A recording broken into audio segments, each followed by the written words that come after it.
안녕하세요. 새로운 하루 시작합니다. 오늘 하나님 말씀 창세기 4장 25절, 26절 마지막 9절 말씀 듣겠습니다. 아담이 다시 자기 아내와 동침함에 그가 아들을 낳아 그의 이름을 셋이라 하였으니 이는 하나님이 내게 가인이 죽인 나벨 대신에 다른 씨를 주셨다. 셋도 아들을 낳고 그의 이름을 에노스라 하였으며 그때의 사람들이 비로소 여호와의 이름을 불렀더라.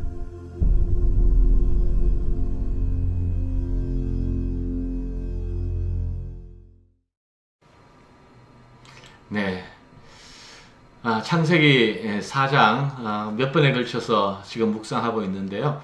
창세기 1장에서 11장은 천지 창조를 시작으로 해서 세상의 기원에 대해서 말씀하고 있습니다.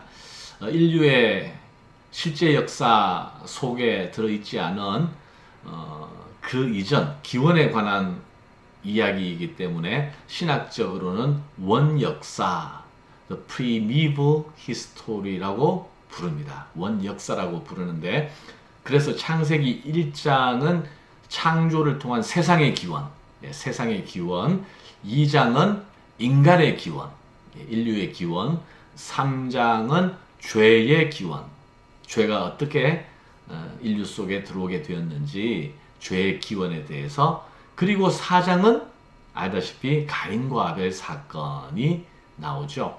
그리고 5장부터 아담의 자손들 이렇게 해서 11장은 바벨탑 사건이 나오는데, 이 바벨탑 사건은 민족과 언어의 기원에 관한 내용을 다루고 있습니다. 이렇게 창세기 앞부분은 원역사, 기원에 대해서 말하고 있어요. 자, 그렇다면 오늘 우리가 본문으로 하고 있는 이 4장 마지막 부분을 우리가 묵상하지만 사실 4장 전체를 한번 돌아보는 건데요. 4장 전체도 기원에 관한 이야기예요. 단지 가인과 아벨의 살인 사건으로만 이해한다면, 그러면 4장은 살인의 기원인가? 이렇게 생각할 수도 있겠죠. 그렇지 않고요. 단지 살인 사건을 얘기하는 것이 아니라 바로 세상의 기원을 말하고 있는 맥락에서 4장은 어떤 기원을 얘기하는지를 한번 우리가 함께 묵상해 봤으면 좋겠습니다. 자, 3장이 어떻게 끝이 나죠? 에덴 동산에서 아담과 하와가 쫓겨나는 것으로 창세기 3장이 끝이 나는 거예요. 에덴에서 쫓겨난 인류, 아담과 하와는 그 미래가 어떠한가? 바로 그 미래가 가인과 아벨로 대변되는 인류의 미래를 보여주고 있는 것이 바로 창세기 4장이라는 거죠. 에덴에서 쫓겨난, 더 이상 하나님을 충만한 복으로 경험하지 못하는 인류가 두 갈래 길을 가고 있는데, 바로 가인의 길을 가느냐 아벨의 길을 가느냐 하는 것입니다. 자, 가인의 길은 어떤 것인가? 우리 지난주는 노진주 목사님이 설교하셨고, 그 전에 죄를 다스리는 예배라는 말씀을 통해서 가인의 문제가 뭐였는지, 가인은 선을 행하지 않는 사람이었다. 죄의 소원을 다스리지 못한 사람이었고, 하나님은 그 가인의 제사를 받지 않음으로써 그의 잘못을 일깨우시고 고쳐주시려고 했습니다. 그런데 도리어 가인은 하나님의 경고를 무시하고 동생을 시기하고 죽인 그러한 악한 사람이라는 거죠. 가인의 문제가 무엇인지 창세기 4장에서도 설명하고 있지만 정확하게 분명하게 보여주는 것은 요한 1서 말씀입니다. 한번 보실래요? 요한 1서 3장 12절. 가인같이 하지 말라. 가인 같은 게 뭐냐?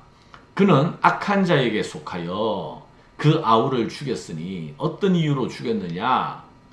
자기의 행위는 악하고 그의 아우의 행위는 의로움이라. 아벨은 의로운 길을 걸었는데 가인은 악한 길을 걸은 악한 자였다. 그래서 하나님께서 그 제사를 받지 않으셨다는 것입니다. 가인의 문제는 하나님에게 속하지 않은 그의 불신앙입니다. 악한 자에게 속한, 사탄에게 속한, 그러면서도 하나님의 경고의 말씀을 듣고도 돌이키지 아니하고 자기 안에 있는 죄의 소원을 다스리지 못한, 그게 가인의 모습이었어요. 16절부터는, 4장 16절부터는 가인의 길을 걷고 있는 가인의 후손에 대해서 말하고 있는데, 그 대표가 누구라고요? 라멕. 라멕의 노래를 들어보면 하나님 없이 살아가는 인생의 전형을 보여주고 있습니다.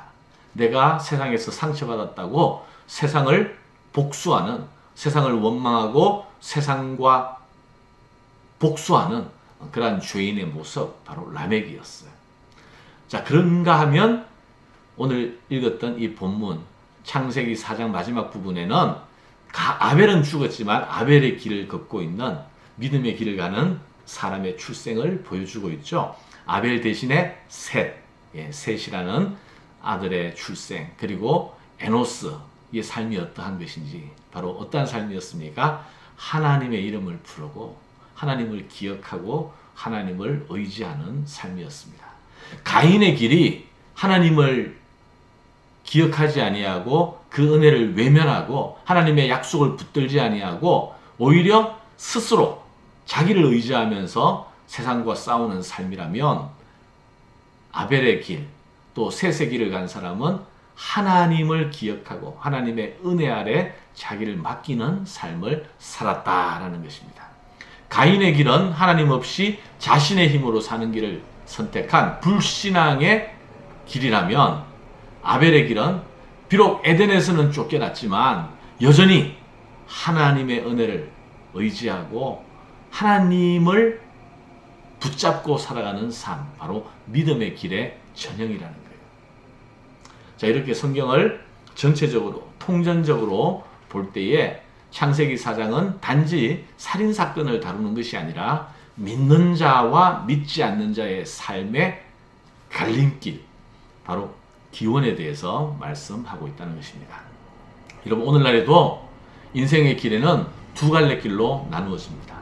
여러분은 어느 길로 가고 있다고 생각하십니까? 가인의 길이 아닌 것이 분명합니까? 아벨의 길, 셋의 길, 에노스의 길을 지금 여러분은 걷고 있습니까? 그것을 분명히 판단할 수 있는 기준이 있어요. 가인의 길을 가고 있는 사람의 질문은 이것입니다. 내게 돈이 있느냐? 나에게 힘이 있느냐? 오늘 어떻게 하면 돈과 힘을 얻을 수 있고 그것을 의지하며 살아갈 수 있는가? 이것이 가인의 인생을 살아가는 사람의 질문이에요. 반면에 아벨의 길을 가는 사람은 늘 이렇게 질문합니다. 내 안에 하나님이 있느냐? 하나님이 있음으로 인해서 감사할 수 있고 예배할 수 있고 하나님을 믿음으로 말미암아 안심할 수 있고 즐거워할 수 있고 기도할 수 있고. 여러분, 오늘 하루를 시작하는 우리 자신에게 한번 질문해 보시기를 바랍니다. 오늘 여러분은 세상의 힘, 돈을 구하고 있습니까? 아니면 하나님을 찾고 있습니까? 오늘 이 질문으로 하루를 시작하라. 그래서 오늘도 가인의 길, 세상의 길이 아니라 하나님을 의지하는 믿음의 길을 함께 갈 수 있기를 주님의 이름으로 축원합니다. 기도하겠습니다. 하나님, 감사합니다. 오늘 가인의 길을 가는 사람, 또 아벨의 길을 가는 사람, 우리가 에덴 동산에서 쫓겨나 하나님을 분명히 보지 못하고 하나님이 주시는 모든 복을 누리지는 못하지만 그러나 여전히 하나님을 찾고 하나님을 의지하는 믿음의 길을 가고자 합니다. 오늘 우리 안에 하나님이 계시는지, 지금도 내가 하나님을 더 의지하는지, 하나님으로 인하여 감사하는지 스스로 질문하며 하루를 시작합니다. 하나님, 오늘 우리의 구원이 되시고 우리의 능력이 되시고 우리의 도움이 되시고 우리의 하나님이 되어 주옵소서. 예수님 이름으로 기도하옵나이다. 아멘.